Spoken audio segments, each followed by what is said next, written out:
नमस्कार दोस्तों, शम्मी और अक्षर पटेल ने अपनी शानदार गेंदबाजी से बांग्लादेश की टीम के 35 रन पर गिरा दिए थे 5 विकेट। लेकिन फिर उसके बाद रोहित शर्मा की चूक की वजह से बांग्लादेश की टीम ने बनाए 228 रन। लेकिन फिर उसके बाद ओपनिंग में रोहित शर्मा और शुभमन गिल का आया तूफान और आते ही दोनों बल्लेबाजों ने मैदान में कर दी चौके छक्कों की बारिश। तो क्या है भारत और बांग्लादेश की टीम के बीच हुए मुकाबले का पूरा हाईलाइट बताएंगे दोस्तों आपको हमारी इस वीडियो में। लेकिन दोस्तों, अगर आप भी मोहम्मद शमी को एक बेहतरीन गेंदबाज मानते हो तो इस वीडियो को एक दिल से लाइक और चैनल को सब्सक्राइब कर लीजिएगा। वीडियो को लाइक टारगेट केवल 100 लाइक है। दोस्तों, आज बांग्लादेश की टीम ने भारत के खिलाफ टॉस जीतकर पहले बल्लेबाजी करने का फैसला किया और पहले बल्लेबाजी करने उतरी बांग्लादेश की टीम की तरफ से तंजीद हसन और सौम्य सरकार ने पारी की शुरुआत की। लेकिन बांग्लादेश की टीम की शुरुआत बेहद ही खराब रहती है। पहले ही ओवर की आखिरी गेंद पर सौम्य सरकार को शमी 0 रन के स्कोर पर आउट करके बांग्लादेश की टीम को 1 रन के स्कोर पर पहला बड़ा झटका देते हैं। फिर उसके बाद तंजीद हसन का साथ निभाने शांतो आते हैं। अर्शित राणा तीसरी गेंद पर शांतो को भी आउट करके बांग्लादेश की टीम को 2 रन के स्कोर पर दूसरा बड़ा झटका देते हैं। फिर उसके बाद तंजीम हसन का साथ निभाने मेहंदी हसन आते हैं और इन दोनों बल्लेबाजों के बीच छोटी सी पार्टनरशिप चल ही रही थी। लेकिन तभी मोहम्मद शमी ने 5 रन के स्कोर पर मेहंदी हसन को भी आउट करके बांग्लादेश की टीम को 26 रन के स्कोर पर तीसरा बड़ा झटका दिया। फिर उसके बाद तंजीद हसन का साथ निभाने हरिदोय आते हैं और इन दोनों बल्लेबाजों के बीच छोटी सी पार्टनरशिप चल ही रही थी। लेकिन तभी अक्षर पटेल आते ही अपनी शानदार गेंदबाजी से तंजीद हसन को 25 रन के स्कोर पर आउट करके बांग्लादेश की टीम को 35 रन के स्कोर पर चौथा बड़ा झटका देते हैं। फिर उसके बाद मुशफिकुर रहीम आते हैं, लेकिन वो भी आते ही पहली गेंद पर केएल राहुल के हाथों आउट हो जाते हैं और बांग्लादेश की टीम को अक्षर पटेल 35 रन के स्कोर पर 5वां बड़ा झटका देते हैं। फिर उसके बाद अक्षर पटेल की हैट्रिक गेंद पर जेकर अली का स्लिप में रोहित शर्मा से कैच छूट जाता है, जिस वजह से अक्षर पटेल हैट्रिक से चूक जाते हैं। फिर उसके बाद हरिदेव और जेकर अली के बीच शानदार पार्टनरशिप होती है। हालांकि दोनों बल्लेबाज शुरुआती ओवरों में कुछ धीमा खेल रहे थे, क्योंकि 35 रन पर 5 विकेट गिरने की वजह से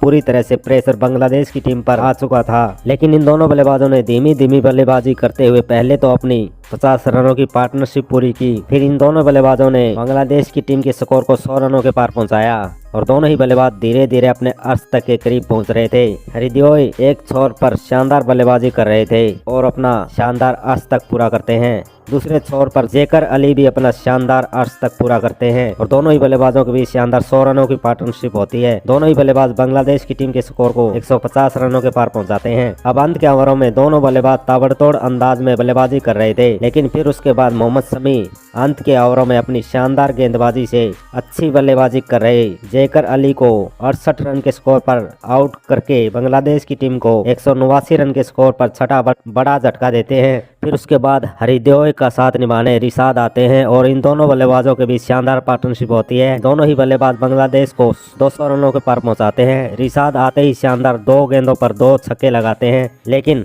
अर्शित राणा की गेंद पर वो भी 18 रन बनाकर आउट हो जाते हैं और 214 रन के स्कोर पर बांग्लादेश की टीम को 7वां बड़ा झटका लगता है। दूसरे छोर पर हरिदेव शानदार शतक के करीब पहुंच रहे थे, वहीं उनका साथ निभाने तंजीम हसन आते हैं, लेकिन वो भी आते ही मोहम्मद शमी की गेंद पर 0 रन के स्कोर बोल्ड हो जाते हैं और 215 रन पर बांग्लादेश को 8वां बड़ा झटका लगता है। फिर तस्कीन अहमद हरिदेव का साथ निभाने आते हैं। फिर हरिदेव अपना शानदार एक छोर पर शतक पूरा करते हैं, लेकिन दूसरे छोर पर तस्कीन अहमद भी 3 रन बनाकर आउट हो जाते हैं।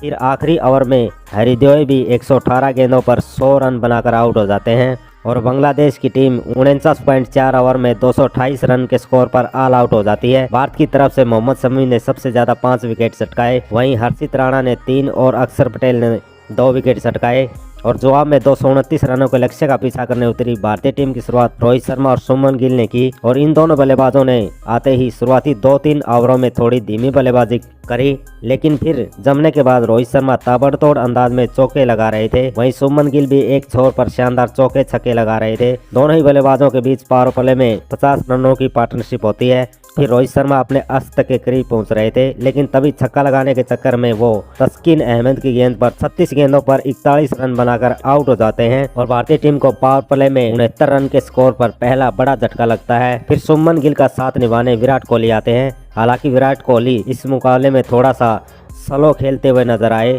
क्योंकि उन्होंने 9 से 10 गेंद पर अपना खाता खोला, लेकिन शुभमन गिल रुकने का नाम ही नहीं ले रहे थे। वो अपना शानदार एक छोर पर आज तक पूरा करते हैं और भारतीय टीम को ये दोनों बल्लेबाज 100 रनों के पार पहुंचाते हैं। लेकिन फिर उसके बाद एक छोर पर धीमी बल्लेबाजी कर रहे विराट कोहली 38 गेंदों पर 22 रन बनाकर आउट हो जाते हैं और भारतीय टीम को 112 रन के स्कोर पर कोहली के रूप में दूसरा बड़ा झटका लगता है। फिर गिल का साथ निभाने श्रेयस अय्यर आते हैं और इन दोनों बल्लेबाजों के बीच शानदार पार्टनरशिप होती है। अय्यर शानदार 2 चौके लगाते हैं, लेकिन वो भी तेजी से रन बनाने के चक्कर में 15 रन के स्कोर पर आउट हो जाते हैं और भारत को 133 रन के स्कोर पर तीसरा बड़ा झटका लगता है। फिर गिल का साथ निभाने अक्षर पटेल आते हैं। अक्षर पटेल भी आते ही शानदार चौका लगाते हैं, लेकिन वो भी छक्का लगाने के चक्कर में 12 गेंदों पर 8 रन बनाकर आउट हो जाते हैं और 144 रन के स्कोर पर भारतीय टीम को चौथा बड़ा झटका लगता है। फिर उसके बाद गिल का साथ निभाने केएल राहुल आते हैं। गिल एक छोर पर समझदारी से बल्लेबाजी करते हुए धीरे धीरे अपने शतक के करीब पहुंच रहे थे, वहीं केएल राहुल भी आते ही उनका धीरे धीरे साथ निभा रहे थे और दोनों ही बल्लेबाजों ने भारतीय टीम के स्कोर को 170 रनों के पार पहुंचाया। अब आंखें जमने के बाद केएल राहुल भी शानदार बल्लेबाजी कर रहे थे और उन्होंने शानदार छक्का लगाया और इन दोनों बल्लेबाजों ने आसानी से भारतीय टीम के स्कोर को 200 रनों के पार पहुंचाया और शुभमन गिल इस मुकाबले में शानदार बल्लेबाजी करके भारतीय टीम को इस मुकाबले में अंत में आकर आसानी से जीत दिलवा देते हैं और चैंपियन ट्रॉफी के पहले ही मुकाबले में भारतीय टीम ने बांग्लादेश की टीम को एक तरफा हरा दिया है। तो दोस्तों, ऐसे ही क्रिकेट से जुड़ी सभी ताज़ा खबरों के लिए चैनल को सब्सक्राइब कर लें। धन्यवाद दोस्तों। जय हिंद दोस्तों।